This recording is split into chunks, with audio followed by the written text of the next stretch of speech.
Hello everyone, welcome back to Planescape Torment. Last time we met up with Experience has increased my skills. some experience to increase our skills. We met up with this demon guy who I am so pleased to see you again. I would be equally pleased if you would curl up and die. very funny fhjull forked tongue. So we gotta go through all of his dialogue options here. I don't know if that'll be all of today, but it'll certainly be some of today. Tell me of Trius. Set of ice, intend to say on the matter of the betrayer. He it was who condemned me to this life, and he whose guts I will see string the gates of Devil like a... He whose guts I will see string the gates of dawn like a celestial harp. I am losing my mind. Sorry about that. No harm to the devil. Curses. Tell me of yourself. I used to be one of the finest advocates in Furnace and Bator. Then I suffered a setback, an overturning, a reversal of my good fortunes. Such things make me hate chance and the chaos of the multiverse all the more. What happened to you? Okay. Do you have... Why did you have to leave? I will dispel your ignorance in the matter. Know that there is no place for Bethesda wrapped in chains of charity where I would wish to be. Here at least may I shelter from the cruelty of the contract inflicted upon me. That Deva has the soul of a fiend, I tell you. How'd your wings get that way? Oh yes, aren't they beautiful? They're the finest things to be stripped from me before my exile. The first things. What is wrong with me? I'm reading words wrong today. Before I was forced to flee the burning halls of my people, the wings were taken as trophies by the lowly Abishai for banners in the blood war. My horns were snapped from my skull, and one was hollowed out as a drinking hoard for my Lord Bel. Accursed be his name across the plains. Why did that happen? Oh, okay. But can you tell me of the blood war? Have you drummed your skull against every rock that falls on a mountain of ignorance? In the lower plains rages the blood war. There's not another plane that is not touched by this conflict. Think of the most hideous war imaginable, magnify it 1 billion times in time and scope. You have a fraction of the battlefield for which the lower planes are fought. It is a war of ideology to define one of the most basic concepts of the multiverse. Go on. Because research a prod. More horrific creatures have come about because of the blood war. Why? Because it's pain and death and evil. The Tanari fight for chaos and evil, evils to root force and sudden flurries of women hate. Their evil is the evil of the horde, a mob mentality of whirling evil. They kill and plunder. The other side? The Batezu wish only strictly regimented evil, promoting the cause of evil in precise, orderly fashion. The Tanari murder, the Batezu exploit. Two are determined to exterminate the other. Keep going. Part of my assignment, I was the best, mind you, was drafting new recruits, mostly planar warriors and mages from other worlds, to serve as fodder and frontline troops in the war. Word has it that I caught the eye of Lord Bel himself. Even he saw my worth. Now my humiliation is complete. You recognize me? I scrutinized you closely for the first time. Memories ran like hollow canyons through my mind, almost human. Many creatures have I met in an immortal's time. I do not believe you were among them. Go on. You all look alike to me. I think I would have remembered the scarred flesh of your body. It is much like the breathing paintings that bedeck Bel's gallery of skins in Bator, except with less grace and more passion in the scar strokes. Keep going. The violence is great, nearing acceptable levels, but the scars are applied with almost Tanar crudity. If I didn't care for maximizing the pain of the recipient, a Batezu artist would be much more devoted to following the paths of pain along the body. Some of these wounds look to be clean kills, others look as if a blind butcher were carving up human steaks. What? Human art makes me ill sometimes. Such potential wasted. Let's ignore the scars and start talking about my mortality again, shall we? Very well, very well. If I recall correctly, and there is so much I do not think that accursed Deva, I've heard of a case such as yours. It makes you immortal, does it not?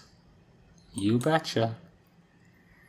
If so, then death itself is no longer sacred.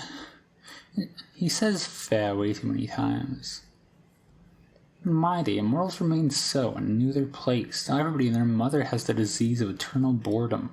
We should have a gathering and invite everyone across the plains and offer them immortal contracts. It would save all of us hard-working bottés a great deal of effort. Now that if everyone was immortal, this entire petition system would be up the famed fecal creek. Immortality is not a trinket to be given to unruly children such as you. Be that as it may, but tell me what you know of my mortality. As I was saying, I recall hearing somewhere about a place called the Fortress of Regrets. Yeah, that's it. What do you know of the place? I am pleased to inform you that I do not know. Not at all. I can't help you to get there, and that chills my heart in such a delighted way. No, I cannot help you. Oh, I have longed to say those words. How sweet they do you know someone who does? Yeah, enough of your cross-examinations. Yes, I know somebody who might know.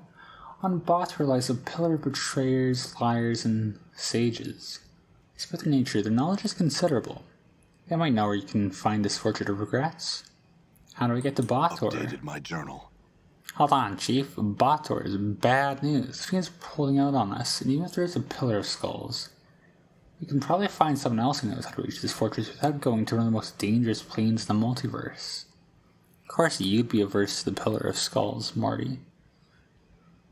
Why don't you want to go there, Morty? It's a dangerous place, Chief. I'd rather not go. I've been, and it isn't pretty, alright? Oh, he's been there, okay.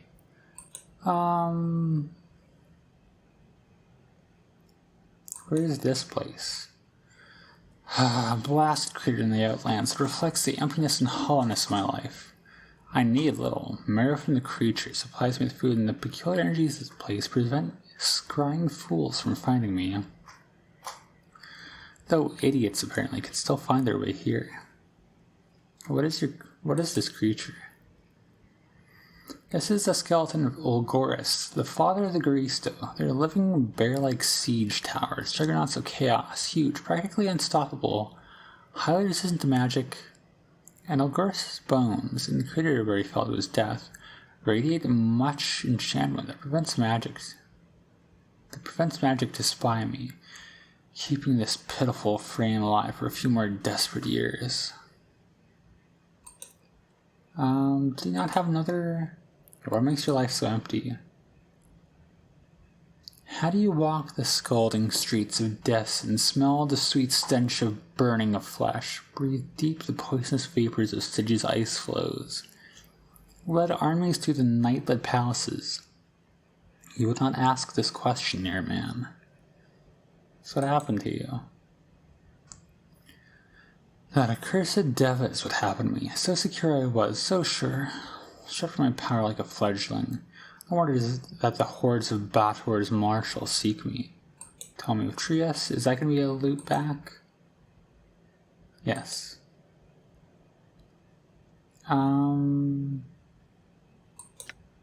Okay. Let's just keep going in order, I guess. I was told that you would know of my mortality. It has been stolen from me. Very well. Okay, now as we've read through this... how do I get there? We already did. Okay. Are you holding out, Fork Tongue? Have I not told you the nature of this cursed contract? I cannot withhold this information. The pillar is your only hope. Alright, so we do have everything we've done from 5. What are you doing? I'm simply living my life in pain-numbing and tragic solitude until you appear without invitation to this crater of my life. The creator, such a metaphor for my life, for my existence, a pale shadow of the dwellings I used to possess. What happened to you? Okay. You've been through that before. I'm gonna need some aid. I have very few items that I've accumulated over the years. They're precious to me, but if you need them, I sure do. Let's see what you got. I entertain no thoughts of strangling you and leaving your corpses for the Trillons. That's a cruel-looking axe. What's this? That is Hatred's gift. A fine weapon for one such as yourself. I don't think you'll want it. There's a curse laid upon it. Perhaps you'd reconsider. What's the knotted string? That old thing, that is the Gordian knot. Cut it and you become twice the leader you are already. And of course it comes with its own price, one that I'm thankfully powerless to stop. Now with the green lozenge. An adder's tear, that is. Put it in your mouth and you shall kiss like an adder, full of venom and hatred. How about the green steeled knife? A memento from my time in Bator, a knife carved from Batorian green steel, one of the strongest materials I've ever known. Take my history and be done. What about the green hued dagger? That old thing is but a dagger of Batorian green steel, holds an edge, just nothing you'd want to be sure. What about the squirming bugs? Those are cassics, parasites that will lodge in your brain and devour your mental energy with no appreciable benefit. Cursed contract, they boost your mental power, something you surely could use. Take them. Do you happen to have any spells? You will strip me of all my possessions. You want spells? This is what I have, Bloodsucker. Rattles off a list of spells. Maybe I should take some of these? I don't know. Let's not worry about it for the moment. Tell me about this pillar and how to reach it again. What do you need to know? How to get there? What it is? What? Tell me what it is. What it is a massive pile of heads, straight of those dead who got there by telling lies that led to the deaths of others. It's a collection of sages and sheets all rolled together with some of the most extensive knowledge of the planes. Tell me how to get there. There's a portal outside my home. It lies in the hand of this giant creature. Go through the arch formed by the left arm of the creature, and you'll be taken to the Pillar of Skulls. The portal will be active for you now. Oh, thanks. I had some more questions. And I need a place to rest. What? I must endure prison even longer? Will this torment never cease? Fine then, fine. Spread it out across the floor. Raid my larder. Knock over my experiments. I'll just be over here fuming. Thank you. I feel stronger. I feel stronger. Okay, we did get 1 point. Let's put in strengths here, I think, is the balance. What I'm calling balance with no basis anything. Done. Oh, I guess so. What it means is that we can just, where's the sleep button? Right here, rest party. Let's wait for Fall from Grace to get in position for some reason, and there we go. We can heal up. I don't know what's going to happen from here on. I don't know if we should take some of his stuff. Yeah. She's going to cast a bunch of spells. It's going to make a whole bunch of noise. I'll maybe look up whether or not we should be robbing him of his stuff, but if any case, we have exhausted all of his main dialogue, it seems. He's given us our portal, and we have reached time, so we will save here. And next time, we will maybe rob him of a bunch of his stuff for no good reason, and then go through that portal and see where it takes us. We'll go to Bator? I'm so bad with these names, I already forget what it's called, but find out next time. For now, we'll call it here, and as always, thank you for watching.